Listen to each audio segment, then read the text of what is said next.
안녕하십니까. 전산동 Q&A 공부방 동아쌤입니다.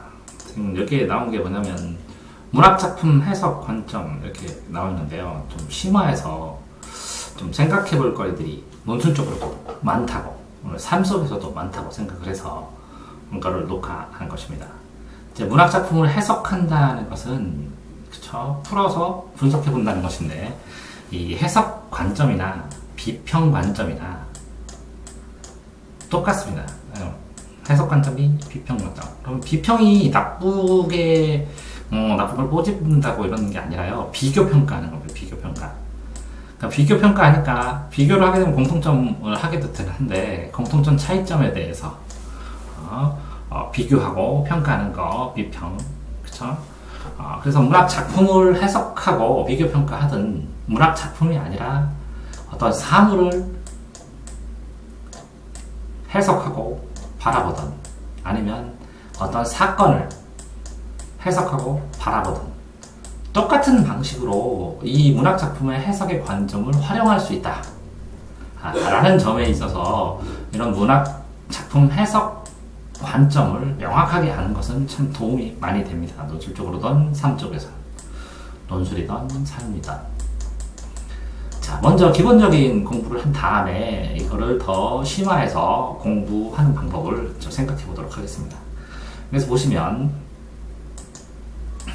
설명으로 볼 때요, 왜 이렇게 작가는 표현합니다. 작가가 그 글을 쓰죠. 그러니까 작가는 표현론이라는 거예요. 그러면 이건 뭐 작가 비평이라고 합니다. 작가 비평. 근데 작가가 왜 이걸 이런 식으로 표현했느냐, 그죠? 그럼 작가가 직업이 뭐길래, 작가가 어떻게 성장했길래, 그죠? 작가가 어떤 사람이길래 이런 표현이 가능했느냐라는 게 작가 표현론입니다. 그러니까 작가를 중심으로 이 작품을 보는 것이죠. 그러니까 이 작품을 작가 중심으로 보는 것입니다. 그러니까 작가는 작품을 통해 자신의 생각과 감정을 표현하니까 이 주어를 중심으로 봅니다. 작가는. 그렇죠? 그러면 이거는 주어를 중심으로, 작가를 중심으로 작품을 통해서 자신의 생각과 사안을 표현했으니까, 표현한 작가가 왜 이렇게 표현할 수 있었는지를 작가를 철저하게 파헤쳐서 이걸 알게 한다는 거겠죠. 근데 이제 시험 문제 풀 때는 이 주어인 작가는 이 부분을 찾으면 이제 쉽게 찾을 수가 있습니다. 그렇죠. 그 다음에 이거 독자는 효용론, 그러니까 효과를 본다는 거죠. 효과. 그래서 이제 수용한다는 거죠. 수용. 그러면 작가는 이 효용을 통해서, 효과를 통해서, 수용을 통해서 이 문학 작품을 수용하고 받아들임을 통해서 깨달음을 얻습니다. 그래서 미친 영향. 작품은 독자에게 어떤 영향을 미친다. 서술어를 중심으로 보면 금방 찾을 수 있습니다. 미친다. 영향을 미친다는 느끼다. 느낀 게 뭐냐? 느꼈어. 깨달았어. 라는 것을 새롭게 알게 되었어. 이런 것들을 보면 이렇게 독자 효용론이라고 할 수가 있습니다. 이제 효과를 보고 수용한다. 독자의 느낌에서. 그런데 이제 더 나아가서 독자가 다른 느낌을 받을 수도 있다는 거겠죠. 그거는 또 심화해서 알아보기로 하고, 다음에는 이 작품을 쓰는데, 그리는데 이렇게 반영합니다. 그림자형인데 반대로 반사해서. 그러면 이게 뭐라고요? 사회문화적 배경, 역사적 배경, 시대적 배경, 일제시대, 무슨 시대, 몇 년도, 연도, 이런 것들 나오면, 그쵸? 연도, 이런 것들이 나오면, 그러면 이것은 반영론이라고 합니다. 시대 반영론, 역사 반영론. 그래서 이 밖에 있는 걸 외재적 관점이라고 하고요. 이 안에 작품을 절대적으로 작품만. 그러면 이 작품의 구조는 구조주의.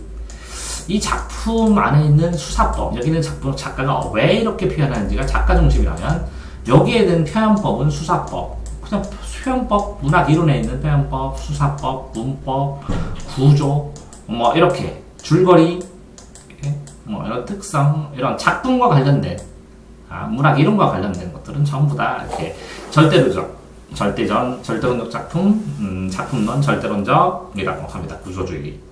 이게 내재적이라고 그러죠. 이 안에 있는 거는. 자, 이렇게하고 이건 외재적. 한번 다시 밑에 이제 본 다음에 다시 올라오겠는데요. 절대적은 작품 자체만 봅니다. 작품 자체. 작품은 절대적으로 생명력을 가지면서 시대를 지나면서도 살아남습니다. 그래서 작품은 하나의 생명력체처럼, 유기체처럼 절대적 관점에서 해석을 할 때 우주리 뭐냐, 시어가 뭐냐, 그 심상, 마음의 상상, 그 다음에 표현 방법, 소설에는 인물, 사건, 배경, 구성 이렇게 문학 이론들을 측면에서 봤을 때 이게 절대적 구조적 관점이라고 할 수 있습니다. 문장 구조.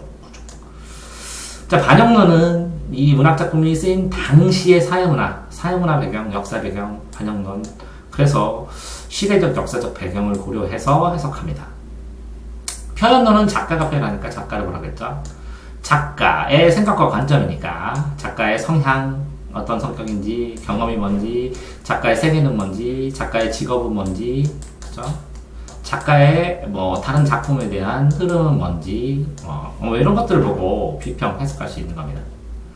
효용론은 효과를 받고 수용을 하니까, 그죠? 독자를 중심으로 해석을 합니다. 그래서 교훈을 얻었어, 감상, 무엇을 느꼈는지, 생각했는지를 중심으로 이거를 다 깨달아서 하는 겁니다. 자, 그럼 이게 이제 기본인데요. 여기다가 이제 추가로 더 한다면, 이 작품이 만들어질 수 있는 신화입니다. 신화 비평. 그러면 그 나라 민족에 따라서 다 다르죠, 신화가. 그러면 나라나 민족에 따라서 신화 비평. 신화의 요소가 이 작품에 뭐가 들어있느냐. 그죠? 나라나 민족에 따라서 좀 거대하게 보는 거죠. 또 하나는, 자, 이게 이제 더 통합해서 보면 원형 비평이라고 합니다. 원형 비평.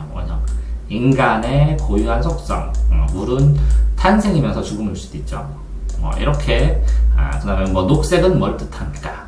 뭐 이런 것처럼 원형, 인간의 그 기본적인 특성, 공통적인 특성에 기이한, 그죠? 어떤 사물에 대한, 그렇게 뭐 근원적인 상징 형태, 이렇게 생각하셔도 되겠네요. 이런 원형 비평. 그래서 신화 비평, 원형 비평을 하나 더 추가를 할 수가 있습니다. 자, 그런데 여기서 생각을 해보자고요. 이렇게. 이거는 이 문학작품의 해석입니다. 그런데 다시 이거를 지워서 이걸 사물로 봅시다. 이렇게 사과가 있다고 쳐요. 이렇게 사과. 그쵸? 이 사과를 보는데 이 사과를 보는 작가가 바라보는 사과랑 독자가 바라보는 사과랑 다를 수도 있습니다. 그러니까 똑같은 사과를 보는데 이 작가가 독자는 애플사에 다니면 이거 우리 로고랑 똑같네 이렇게 생각할 수도 있고, 작가는 그래서 농민이면 뭐 사과일 수도 있는데 이 작가 과학자면 뉴턴의 사과 이렇게 볼 수도 있고, 여러 가지 사과들, 그다음에 뭐 여기에서 뭐 선악과의 사과도 될 수 있고 신화에서, 그쵸? 그런 것들에 대해서 이 바라보는 관점이 굉장히 다양할 수 있다는 겁니다. 다양할 수 있는데 보시면 이 작품을 작가의 시대가 이렇게 작품을 써주면, 그죠? 그러면 독자의 시대로 이렇게 작품을 이해합니다. 그렇기 때문에 이 작품은 현재 있잖아요. 현재 있는 작품을 가지고 과거의 작가와, 그죠? 대화를 통해서 미래의 나를 위해서 뭔가를 배우는 거일 수도 있습니다. 또 다시 보면, 그죠? 이렇게 작가의 시대와 독자의 시대가 작품을 통해서 만나는 것일 수도 있습니다. 또 다시 보면, 이게, 그쵸? 이게 시대를 반영하기 때문에, 이게 어느 정도 이 시대를 관통하는 시대적 사명, 개연적, 그쵸? 시대를 반영하니까, 현실을 반영하니까 개연성을 획득을 해야 되는 것이고, 이 개연성 중에서도 어떤 시대의 사명, 시대의 요구를 여기에 담아야 됩니다. 그러니까 이 작가가 시대 정신에 눈에 떠 있어야 되고, 또 이 독자가 본인의 시대의 요구에 맞게, 독자의 시대의 요구에 맞게 이 작품을 또 읽어내야 되는 겁니다. 따라서 작가의 시대와 독자의 시대가 공통적으로 만나는 것이 작품일 수도 있습니다. 자, 어떤 사건이 있다고 치면요. 이 사건의 내용, 그 객관적인 내용, 누가 그랬고, 육하원 측에 따라서 누가 그랬고, 언제 그랬고, 어떻게 그랬고, 왜 그랬고 이렇게 있는 것을 이 작가 A라는 관점의 시각에 있는 사람이 서술을 하고 말을 했다면 이 독자는 이 말을 듣는 겁니다. 그렇다면 요거는 작가는 작가 자신의 방식의 말투로 말하게 되고 독자는 자신의 입장에 맞는 내용으로 수용하고 듣게 되는 것입니다. 그래서 말하기와 듣기를 동시에 연결하는 것. 이 내용을 어떻게 듣느냐가 그러니까 A 독자와 B 독자와 C 독자가 다를 수 있습니다. 그렇다면 또 중요한 것은 이 독자 효용론 관점에서 이 A와 B와 C의 독자들의 차이는 어디에서 나오고 어떻게 다른가? 이 차이를 이 작가가 염두에 두고 글을 쓰게 되는가, 말을 하게 되는가? 라는 점도 생각해 볼 수가 있는 것입니다. 자, 또 하나는 자, 이 독자가 이 작품이 어떤 시대, 이 작가의 시대를 바탕으로 배경으로 써졌다 하면 내가 이 시대 배경을 이해할 수 없다면 이 작품 자체는 또 이해할 수가 없습니다. 따라서 이 문학작품은 이 시대에 대한 상징성을 읽어내는 훈련일 수도 있습니다.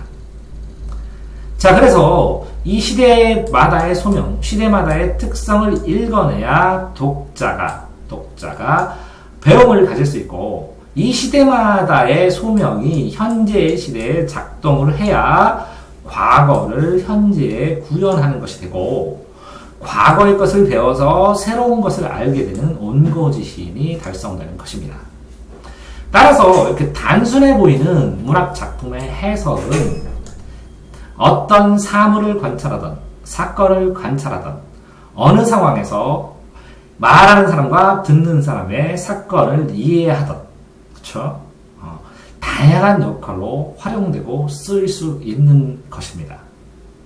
하지만 어쨌거나 시험에서는 가장 간단하게 이 작가 표현론은 주어인 작가를 선택지에서 확인하고 독자 효용론은 깨달았어, 느꼈어, 생각했어, 배웠어를 서술어를 찾아보고 요거는 연도나 시대나 문화적 특성을 찾고 그 외의 것은 이런 작품의 절대론, 작품의 구조론, 수사론, 문법론, 표현론 인 이론, 작품의 이론으로 해결하는 것입니다.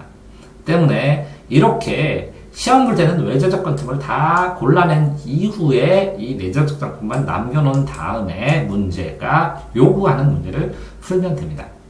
하지만 이렇게 이 문학작품의 해석뿐만 아니라 사물을 분석하고 사건을 분석하는 문학작품 속에는 인간의 삶이 들어있을 수 있으니까 인간의 삶을 해석하는 수단으로 확장할 수 있다면 하나의 기술을 배워서 삶에 도움이 될 수 있는 활용할 수 있는 그런 배움으로 이어갈 수 있는 것입니다.